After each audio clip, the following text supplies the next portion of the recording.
What's up, everybody? Mark Fleetwood here. Welcome back to Daily Grind Trader. Today's video, I'm going to show you how I short on leverage. It's a requested video, and I finally have found myself in a position where I am currently shorting. I'm currently in a short position, so I feel like there's never a better time than right now to make this video. Guys, please remember, I'm not a financial advisor, and this is not financial advice. However, I will give you all of the rules that I follow to open a short position, because for me, shorting is something that I have to be much more diligent with. If you like the content, please think about hitting the like button, subscribing to the channel, leave a comment, let me know what you think. All this stuff really helps. The interactions on the channel does help to promote the channel better.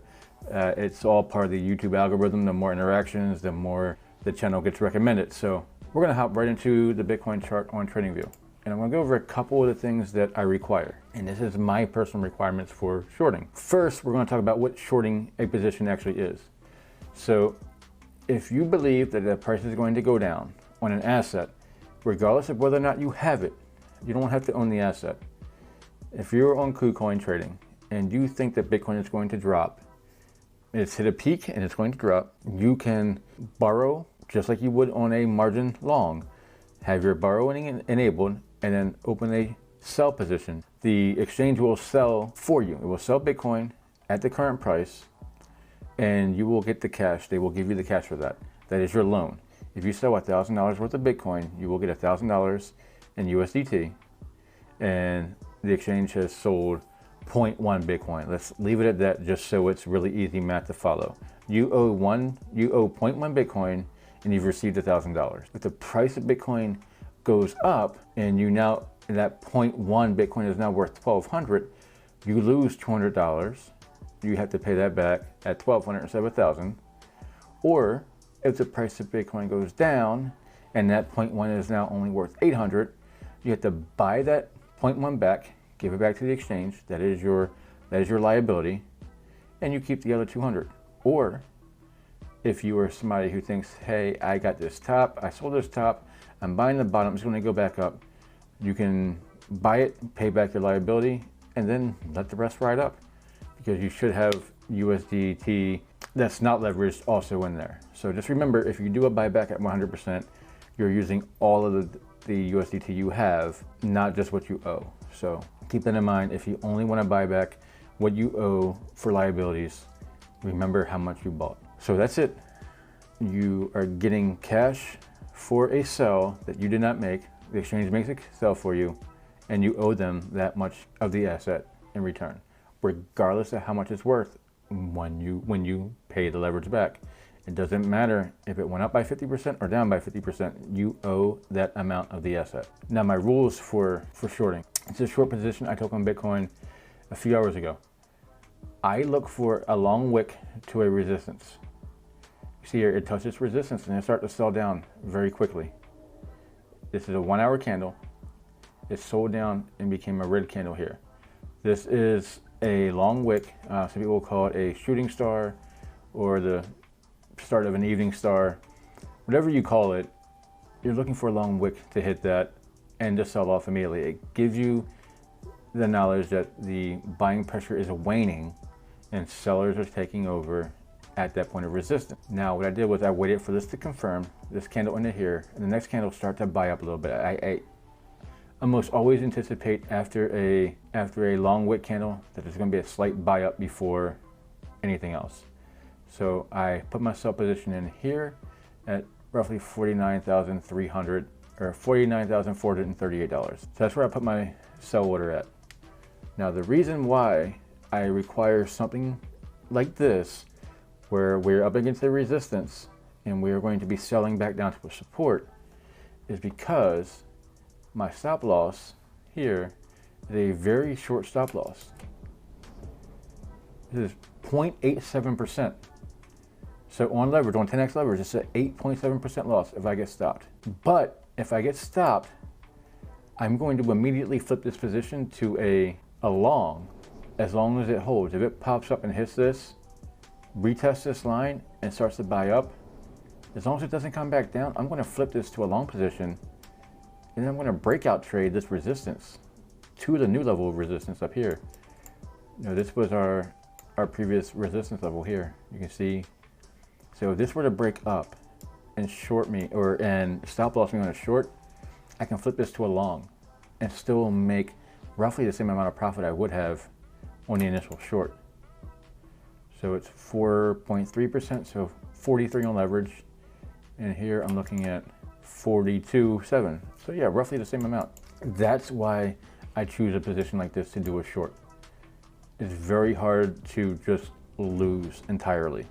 Now it could come up here and it could stop loss me and then just trade sideways for a while. That's worst case scenario, but it's got to be pretty bad as far as just really bad indecision. And we are already in a consolidation and we know we've got this range. We've hit this support 1, 2, 3 times, and I just moved it. So we've hit this support 3 times just in this week. So I'm pretty confident we're going to get back to it. I don't know how long I might have to hold this position, but I'm not going to panic sell. Like this green candle here would have been very easy to panic sell because it took almost all of my profits. It took it almost all, and I'm like, you think to yourself, I could sell this here, break even, and get out of this trade. Why? Why would you do that? Why would you sell this candle out of fear that it's going to go back up? It's better that it goes all the way back up and stop losses you, and again, you can get the position to go long, than to prematurely sell here at break even because you're worried about losing. Keep that in mind. Keep the psychology in mind. Keep the thought process that if you lose, you can still win. But if you sell out early and you're out and you're just out, you lose. Because the next candle was a bearish engulfing candle. And we're still even out. It's trying to buy up, but we still have the wick to the upside. The wicks to the upside still show the sellers are putting more pressure on than the buyers. So we shall see. We'll see how this position goes, how it plays out.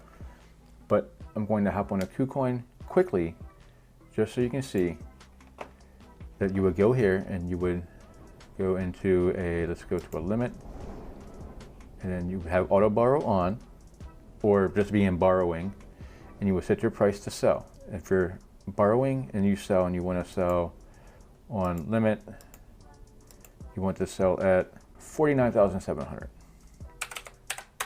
49,700, and you want to do 0.001 Bitcoin.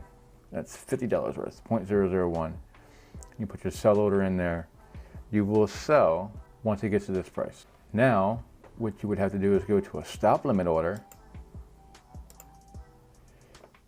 and do a buy. So take the borrowing off, stop limit, and do your buy. So you're at 49.7. Let's do 50,000 at that same amount, 0.001 BTC. That would be your stop loss.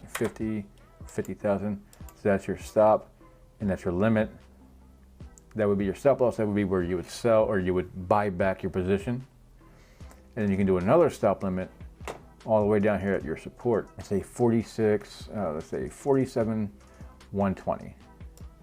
So 47,120 for your stop, and then 47,110 for your limit, 0.001, and that would be your buy. That would be your profit buy, and then that would be also your stop loss buy. So what I can do now, since I already have a stop order in position for my stop loss at 49.9, I'm going to go ahead and put this as my buy stop limit for my profit position. So here I have stop limit for my stop loss at 49.9, and then I have a stop limit for my profit position at 47,110. So that's how you keep yourself in check. That's how you keep yourself from forgetting. You cannot forget to have a stop loss. Absolutely cannot forget to have a stop loss, and you cannot forget to have a stop limit for your buyback, for your profit taking. Just because if this hits this level and then bounces right back up, it doesn't take long. If this happens while you're sleeping and you don't have it set, you could wake up and be halfway through your profit, and then you're on the way back up and you're not going to get it. It's not going to happen again. You're going to have to sell out, or you're going to have to buy back at half your profit. So that being said, guys, that's the video. That's really all there is to it. I hope someone's able to use this and can short the market and be successful running the market both directions. And that's what this is all about. Trading happens in both directions. You trade up, you trade down, and you try to make money regardless of what the market is doing. So as always, guys, until next time, peace.